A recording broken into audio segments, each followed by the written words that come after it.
Hello friends, आइए एक news article को पढ़ते हैं और उसे समझते हैं।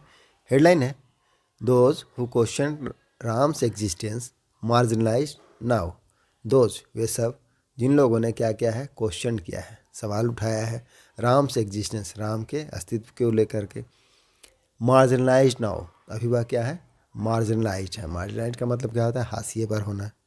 और उसको क्लियर करेंगे, डिफाइन करेंगे तो क्या है, महत्वहीन बनाना, महत्वहीन मानना, अधिकारहीन कर देना, बहिष्कृत करना, अनदेखा करना। तो इस तरह से मार्जिनलाइज को यूज़ किया जा सकता है। तो those who question Ram's existence, जिन्होंने भी राम के एग्जिस्टेंस पर, राम के अस्तित्व पर सवाल खड़े किए, अभी वह मार्जिनलाइज है, हाशिए पर है। यह है हमारे टॉपिक का अर्थ। अब हम मेन आर्टिकल में से ट्रांसलेट करते हैं और समझते हैं। New Delhi, Ayodhya has finally received the honor it deserved and should have been given immediately after independence, Defense Minister Rajnath Singh said on Saturday। जो हमारे देश के डिफेंस मिनिस्टर हैं, रक्षा मंत्री राजनाथ सिंह, उन्होंने सैटरडे को क्या कहा कि अयोध्या हैज़ फाइनली, फाइनली का मतलब है आखिरकार। तो आखिरकार क्या कर लिया है, अयोध्या ने रिसीव कर लिया है, उसे मिल गया है इट्स ऑनर। क्या मिल गया, उसको सम्मान मिल गया है। इट डिज़र्व, जो उसे डिज़र्व करता था, जिसका वह हकदार था।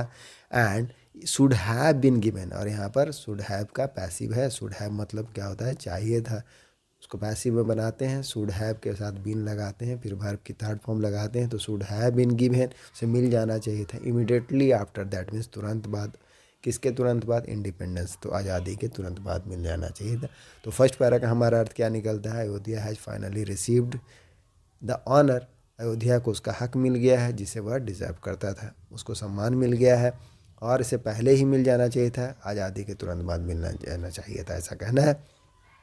सेकंड पैरा क्या है, speaking at the release of BJP leader Balbir Punj book tryst with Ayodhya, Singh said Ayodhya is for Hindus what Mecca is for Muslim and Jerusalem for Christians.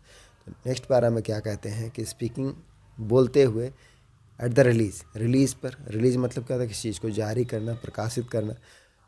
कहाँ पर बोल रहे थे, तो बीजेपी लीडर जो बलवीर पुंज की पुस्तक है, बीजेपी लीडर, बीजेपी के, भाजपा के जो नेता हैं बलवीर पुंज, उनकी जो पुस्तक है उसके विमोचन के ऊपर बोल रहे थे। क्या क्या है पुस्तक का नाम, ट्रिस्ट विथ अयोध्या। ट्रिस्ट का मतलब क्या था, भेंट, मुलाकात। तो अयोध्या से मुलाकात या भेंट, अगर हिंदी में इसको बोलेंगे तो ऐसा बोलेंगे। सिंह ने कहा, Singh said Ayodhya is for Hindus what Mecca is for Muslim and Jerusalem for Christian. Ayodhya Hindu के लिए वही है जो मक्का मुस्लिमों के लिए है और जेरूसलम क्रिश्चियन के लिए है। फर्दर क्या है, he said some people who use to question the existence of Lord Ram have been marginalised. क्या कहा, उन्होंने कहा कि जिन लोगों ने सवाल खड़े किए, यूज टू का यूज़ कब करते हैं, पास्ट की हैबिट को बताने के लिए। तो जिन्होंने भी राम की एग्जिस्टेंस पर, क्या कि भगवान राम के एग्जिस्टेंस पर सवाल खड़े किए थे, सवाल उठाए थे, हैव बीन मार्जिनलाइज्ड नाउ। यहाँ पर भी पैसिव का यूज आपको देखने को मिल रहा है, हैव बीन के साथ वर्ब की थर्ड फॉर्म लगी है, मार्जिनलाइज्ड, तो वह अभी क्या है, हाशिए पर रख दिए गए हैं। There were people in the country who used to question the existence of Lord Ram, full stop। There were people in this country, तो इस कंट्री में कुछ ऐसे लोग हैं, हु यूज टू क्वेश्चन, जो सवाल खड़े किया करते, सवाल उठाया करते थे, the existence of Lord Ram, भगवान राम की अस्तित्व पर। They called him a fictional character, वे उन्हें क्या बनाते थे, बुलाते थे, काल्पनिक कैरेक्टर बुलाते थे, जैसे पात्र बुलाते थे। Such people have been pushed to the margin, पुष्ट करने का मतलब क्या, धकेल देना। सब, तो ऐसे लोगों को क्या कर दिया गया, अभी हाशिए पर रख दिया गया, हाशिए पर ढकेल दिया गया। सिंह सेड, सिंह ने कहा। ही सेड दैट, फर्दर उन्होंने कहा, because of Narendra Modi, because of prime minister Narendra Modi, even those who use to questions Lord Ram are now singing रामधुन। तो नरेंद्र मोदी जो प्रधानमंत्री हैं, उनके कारण, इवन, इवन का मतलब क्या होता है, यहाँ तक कि भी एम्फेसाइज करने के लिए सेंटेंस में यूज करते हैं कि जो लोग क्वेश्चन किया करते थे, प्रश्न उठाया करते थे, अभी वह क्या कर रहे हैं, रामधुन गा रहे हैं। क्यों, because of prime minister Narendra Modi. एक इंग्लिश में लिखा है यहाँ पर रामधुन सिंगिंग का, क्या लिखा है, पेंस, पेंस का मतलब क्या होता है, जयगान करना, विजय गीत गाना, to Lord Ram. One can not imagine India without Ram, one can not imagine India without Ram. One का मतलब क्या है, कोई भी इमेजिन नहीं कर सकता है भारत को बिना राम के, ही सेड, उन्होंने कहा। Today Ayodhya has its place and should have been given immediately after independence. Today, आज, अयोध्या हैज़ गोट, अयोध्या को मिल गया है, गेट का थर्ड फॉर्म है गोट, इट्स प्लेस, इसका स्थान, that should have been given, जिसे जो उसे मिल जाना चाहिए था इमीडिएटली आफ्टर इंडिपेंडेंस, आज़ादी के तुरंत बाद उसे मिल जाना चाहिए था। यहाँ भी शुड हैव का पैसिव है, शुड हैव मतलब होता है चाहिए था। ही सेड, उन्होंने कहा, एडिंग दैट, आगे बताते हुए, द बुक एक्सप्लोर, की यह जो किताब है, पुस्तक है, एक्सप्लोर करती है। एक्सप्लोर करने का मतलब क्या, ढूंढना, खोजना, अन्वेषण करना, पड़ताल करना। Why it didn't happen at the time, कि ऐसा क्यों नहीं हुआ उस समय। यहाँ पर पास्ट इंडेफिनिट का नेगेटिव है, डिड नॉट के साथ जब डिड लगाते हैं तो वर्ब की फर्स्ट फॉर्म लगाते हैं, हैपन, तो ऐसा उस समय क्यों नहीं हुआ। This is symbol of decolonisation and renaissance, the senior BJP leader said, senior जो वरिष्ठ बीजेपी लीडर हैं उन्होंने क्या कहा कि दिस इज सिंबल, यह प्रतीक है किसका, डी कॉलोनाइजेशन का।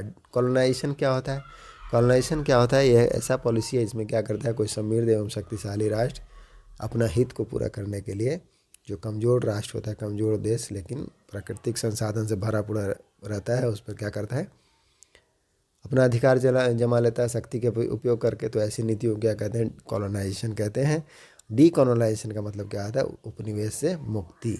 कॉलोनाइजेशन दैट मीन्स उपनिवेशवाद, तो उपनिवेशवाद से मुक्ति का प्रतीक है। और किसका प्रतीक है, रेनेसांस मतलब पुनर्जागरण का प्रतीक है।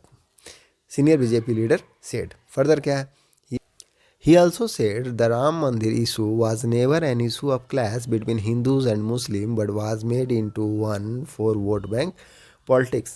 He also said, उन्होंने यह भी कहा कि राम मंदिर का जो इशू है, मुद्दा है, was never an issue of clash, वह कभी भी इशू नहीं था, मुद्दा नहीं था, किसका, क्लैश का, टकराव का, between Hindus and Muslim, but was made, यहाँ पैसिव का यूज है, मेक का थर्ड फॉर्म है मेड, कि उसे मुद्दा बनाया गया था, इनटू वन, एक मुद्दा बना दिया गया था, फॉर वोट बैंक पॉलिटिक्स के लिए, वोट बैंक की राजनीति के लिए। ऑथर बलबीर पुंज क्लेम, ऑथर जो है लेखक बलबीर पुंज, उन्होंने दावा किया, the Ram temple issue was not a matter of debate between Hindus and Muslim of the area, तो क्षेत्र के जो भी हिंदू मुस्लिम थे उनके बीच जो राम मंदिर था वह डिबेट का मैटर नहीं था, बहस का विषय नहीं था, उन्होंने दावा किया।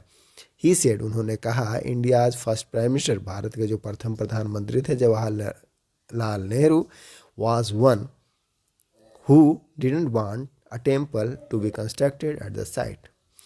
तो क्या कहना है कि जवाहरलाल नेहरू वह प्रधानमंत्री थे जो नहीं चाहते थे कि टेम्पल को कंस्ट्रक्ट होना चाहिए, निर्माण होना चाहिए एट द साइट पर। ये हमारा न्यूज़ आर्टिकल था। आई होप आपको समझ में आएगा। मिलते हैं नेक्स्ट वीडियो में। Thank you, keep practising.